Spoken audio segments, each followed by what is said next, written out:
ये बाजी मैं उधर बत्ती चौक में पीसीओ पे बैठा होता था, किसी का पीसीओ था वहाँ पे बैठता था। तो ये वहाँ पे मतलब ना गाड़ी से उतरी थी, तो ये वहाँ पे खड़ी हुई थी फुटपाथ के ऊपर। तो अक्सर आपको पता है बाजी कि लड़के वगैरह जितने भी होते हैं ना मोटरसाइकिलों वाले, ये वो आगे पूछना शुरू हो जाते हैं कहाँ जाना है आपने, किधर जाना है, क्या मसला है आपको। तो ये उधर बहुत घबराई हुई थी, रो भी रही थी एक साहब का। तो मैंने इनको ना बच्चा भेज के बुला लिया अपने पास। मैंने पूछा इनसे, मैंने कहा क्या मसला है आपको, किधर जाना, कोई आ रहा है लेने वगैरह के लिए कि कोई मसला वगैरह है आपको। इसने फिर मुझे बताया कि मैं ऐसे ऐसे ना मतलब कि आज़ाद कश्मीर से आई हूँ, वहाँ से मैं अपने घर से भाग के आई हूँ। एक बार तो मैं भी डर गया था बाजी कि मैंने कहा अब ये भागी हुई लड़की, जाहिर सी बात है बाजी, तो ये ना हो कि मेरे ऊपर कोई मुसीबत बन जाए। मैं तो खुद पहले डिसेबल था। तो फिर मैंने सोचा, मैंने कहा चलो पूछ लेते हैं, अल्लाह खैर करेगा, जो भी होगा फिर देखी जाएगी।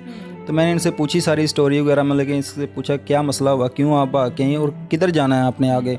इसने मुझे कहा कि आपको भाई अगर, भाई इसने पहले कहा था मुझे, हाँ जी, इसने कहा कि दारुल मान का आपको अगर पता है तो वहाँ पे मुझे भेज दें, क्योंकि सुना था मैंने उधर से ना कि दारुल मान में इज़्ज़त को तहफ़्फ़ुज़ मिलता है लड़कियों को। आपने पूछा नहीं घर से क्यों भाग के आई हैं? भाजी मैंने पूछा था, तो इन्होंने मुझे बताया कि ऐसे ऐसे मेरे वाल साहब जो है ना, उनका ज़हनी तवाज़ुन ठीक नहीं था।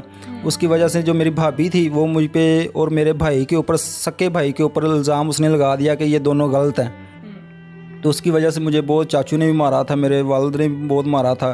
फिर उसने मतलब ना चाचू के घर इसकी वालदा ने इसको छोड़ दिया कि आप उधर रहो, चलो उधर आपकी चलो इज़्ज़त महफूज भी रहेगी, तो और वो आपकी देखभाल भी अच्छे से करेंगे। लेकिन वहाँ पे भी जब गई हैं तो उन्होंने भी नुकरानियों वाला सलूक किया है इनके साथ, सारे घर के काम वगैरह भी कराते थे। जब ये बड़ी हुई वहाँ पे, तो वहाँ पे उसके जो चाचू हैं उसकी हुई इसके ऊपर बुरी नज़र आनी शुरू हो गई। तो उसकी वजह से ना इसकी एक दोस्त थी, उसने मतलब कि इसको बताया कि ना आप ऐसे करो, लाहौर चली जाओ, दारुल मान है, वहाँ पे आपकी इज़्ज़त महफूज रह सकेगी। ठीक है। अच्छा, आप जब घर से आई हैं तो किसी को बताकर आई थी? नहीं, आप पे बताना, अगर बता देते तो उन्होंने कौन सा निकलने देना था। एक साहब की कैद थी मेरे लिए। लेकिन ये बड़ा मुश्किल है कि एक दूसरे शहर में कुछ अता पता भी नहीं है और अचानक से अकेले से, डर नहीं लगा?